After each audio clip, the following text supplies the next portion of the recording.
बार सोचो, 2007 का वो इंसान जिसने अपना घर बेच के स्टॉक मार्केट में पैसा लगाया था। सब लोग बोल रहे थे भाई ये तो सिर्फ ऊपर ही जाएगा।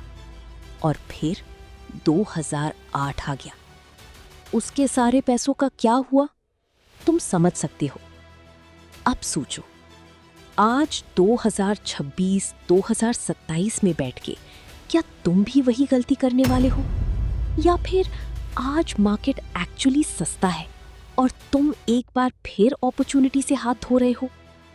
यही सवाल आज हम सॉल्व करने वाले हैं और मैं तुम्हें एक ऐसा फ्रेमवर्क दूंगा जो एक्चुअली काम करता है।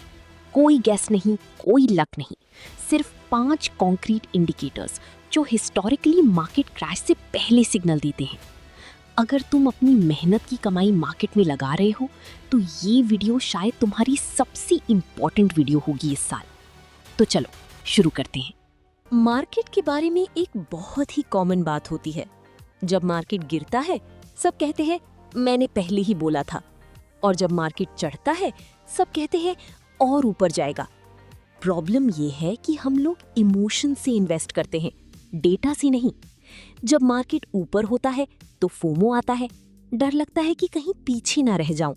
सब दोस्त एसआईपी शुरू कर देते हैं, रिलेटिव्स व्हाट्सएप ग्रुप्स में टिप्स भेजने लगते हैं और suddenly stock market dinner table पे आ जाता है। और ये ही वो साइन होता है जो हिस्टोरिकली बताता है कि कुछ बुरा होने वाला है। लेकिन इसका मतलब ये नहीं कि तुम अभी घबराओ, क्योंकि अगर तुम बिना सोचे मार्केट से बाहर निकल गए तो तुमने एक्चुअली सबसे बड़ा नुकसान कर लिया। तो सवाल ये है, मार्केट में रहना चाहिए या नहीं? इसका जवाब देने के लिए हमें 5 चीजें देखनी पड़ेंगी। एसआईपी का इंटरेस्ट अभी गूगल ट्रेंड्स क्या कह रहा है। इमेजिन करो, एक शहर है, उस शहर में एक नया रेस्टोरेंट खुला। पहले कुछ लोग जाते हैं, फिर और लोग जाते हैं, फिर एक दिन लाइन इतनी लंबी हो जाती है कि रेस्टोरेंट के बाहर क्यू है। हर कोई उस रेस्टोरेंट के बारे में बात कर रहा है। क्या अब उस रेस्टोरेंट की क्वालिटी सबसे ज्यादा होगी? नहीं, लेकिन डिमांड, हाँ, पीक पे होगी। और जब डिमांड पीक पे हो तो ज्यादा सप्लाई आ जाती है, नए रेस्टोरेंट्स खुलते हैं और फिर वो रेस्टोरेंट थोड़ा ओवररेटेड हो जाता है।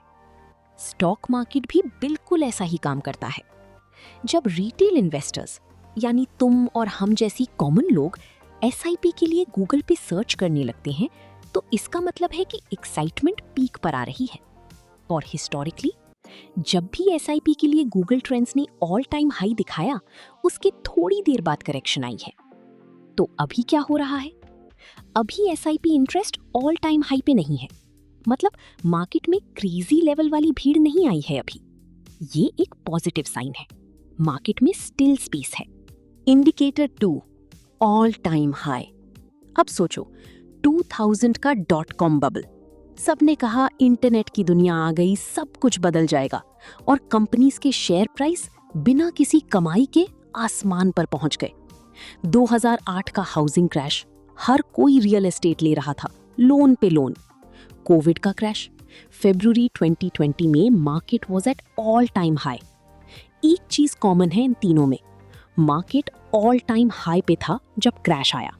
लेकिन, और ये बहुत इंपॉर्टेंट है, सिर्फ ऑल टाइम हाई होने से क्रैश नहीं आता, मार्केट सालों तक ऑल टाइम हाई पे चढ़ सकता है।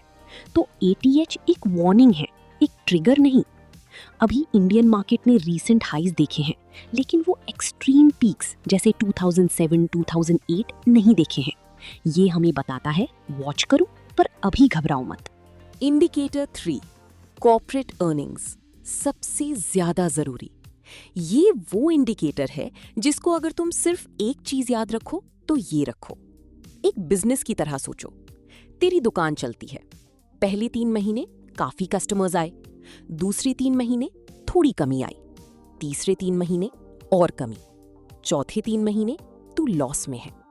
क्या तेरी दुकान के कस्टमर्स को ये सीधा दिख रहा था? नहीं, पर इंटरनली दुकान ऑलरेडी टूट रही थी। स्टॉक मार्केट भी ऐसा ही है। जब कंपनीज की प्रॉफिट्स यानी अर्निंग्स स्लो डाउन दिखाती हैं तो इसका मतलब है कि इकोनॉमी की दुकान के अंदर चीजें बिगड़ने लगी हैं। मार्केट को ये बाद में पता चलता है। 2000 के .com क्रैश से पहले कॉर्पोरेट अर्निंग स्लोडाउन आया था।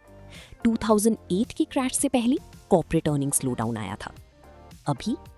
अभी इंडिया में मेजर कॉर्पोरेट अर्निंग स्लोडाउन नहीं है। ये एक बहुत ही पॉजिटिव इंडिकेटर है। लेकिन अगले 2-3 क्वार्टर्स में अगर अर्निंग्स रिपोर्ट डिसअपॉइंटिंग आई तो वो सिग्नल होगा। उस वक्त अपना पोर्टफोलियो का 40-50% रिड्यूस करना सीरियसली कंसिडर करना चाहिए। Indicator 4, sector bubbles, supply versus demand. Bubble कब बनता है? जब सप्लाई डिमांड से बहुत ज्यादा हो जाए। समझो एक लोकेलिटी में 2 चाय की दुकान थी, फिर 5 आई, फिर 10, फिर 20। अब इतनी सप्लाई हो गई कि हर दुकान बंद होने लगती है। ये एक चाय बबल था। स्टॉक्स में भी यही होता है। जब एक सेक्टर में बहुत सारी कंपनीज पैसा रेज करती हैं बिना रियल डिमांड के, तब बबल बनता है। अभी एआई के बारे में बहुत कुछ सुन रहे हो। क्या एआई बबल है? फालतू एनालिसिस के हिसाब से नहीं। अभी एआई की डिमांड सप्लाई से ज्यादा है। दुनिया भर में कंपनीज एआई अडॉप्ट कर रही हैं। तो अभी एआई बबल नहीं है। लेकिन देखो 2-3 साल बाद क्या होगा। लेकिन एक स्पेसिफिक कंसर्न है इंडिया में, क्रेडिट रिस्क। कुछ इंडियन एनबीएफसीज और स्मॉल फाइनेंस इंस्टीट्यूशंस ने बहुत ज्यादा रिस्की लोन्स दिए हैं। अगर लोकलाइज्ड डेट डिफॉल्ट शुरू हुए तो ये एक डोमेस्टिक क्रेडिट रिस्क बबल बन सकता है। इसको जरूर मॉनिटर करना है। Indicator 5, macro economic factors, inflation, interest rates, national debt. एक टांग पे खड़े घर की तरह सोचो। जब सब ठीक हो वो खड़ा रहता है, लेकिन अगर एक ही चीज ज्यादा टाइट हो जाए तो टंबल कर सकता है। मैक्रो इकोनॉमिक्स एक ऐसा फ्रेमवर्क है जो इकोनॉमी के टांग को देखता है। इन्फ्लेशन, अगर महंगाई बहुत ज्यादा बढ़ जाए, आरबीआई इंटरेस्ट रेट्स बढ़ाता है, लोन महंगा होता है, कंपनीज की ग्रोथ रुकती है, स्टॉक्स गिरते हैं। अभी इंडिया में इन्फ्लेशन रिलेटिवली स्टेबल है। इंटरेस्ट रेट्स, जब इंटरेस्ट रेट्स बहुत ज्यादा हों तो लोग एफडी और बॉन्ड्स में पैसा लगाते हैं, स्टॉक्स छोड़ देते हैं। अभी interest rate scenario immediate danger नहीं दिखा रहा। नेशनल डेट, अमेरिका का नेशनल डेट बहुत ज्यादा है, लेकिन ये सिचुएशन दशकों से चल रही है। ये नई चीज नहीं है, तो इमीडिएट क्रैश ट्रिगर नहीं है। तो ओवरऑल मैक्रो इकोनॉमिक पिक्चर अभी स्टेबल है। एक चीज और समझो, जो लोग स्टॉक मार्केट में ज्यादा नुकसान उठाते हैं, उनका सबसे बड़ा दुश्मन कोई डेटा नहीं था, वो थे उनकी अपनी फीलिंग्स। ग्रीड, जब मार्केट ऊपर होता है और कमाना है। फियर, जब मार्केट गिरता है, निकल लो सब डूब जाएगा। ये दोनों ही सबसे गलत डिसीजंस हैं। बफेट ने एक बार कहा था, जो मुझे बहुत पसंद आता है, डरो जब सब लालची हों और लालच करो जब सब डरे हुए हों। सारे बबल्स के पहले एक वक्त आता है जब सब लोग लालची होते हैं, सब लोग एक ही डायरेक्शन में भागते हैं, और ये 5 इंडिकेटर्स तुम्हें बताते हैं कब वो वक्त आ रहा है। अभी वो वक्त नहीं आया है। तो अब क्या करो? पहली बात, पैनिक मत करो। मार्केट अभी बुल मार्केट के मैच्योर फेज में है, बबल नहीं है। दूसरी बात, कॉर्पोरेट अर्निंग्स पे नजर रखो। अगले 2-3 क्वार्टर्स की अर्निंग्स रिपोर्ट सीरियसली फॉलो करो। अगर मेजर स्लोडाउन दिख रहा है तो सिग्नल है पोर्टफोलियो का 40-50% रिड्यूस करने का। तीसरी बात, गूगल ट्रेंड्स पे एसआईपी इंटरेस्ट ट्रैक करो। अगर सडनली सब लोग एसआईपी के बारे में सर्च करने लगे और ट्रेंड्स ऑल टाइम हाई दिखे तो सावधान हो जाओ।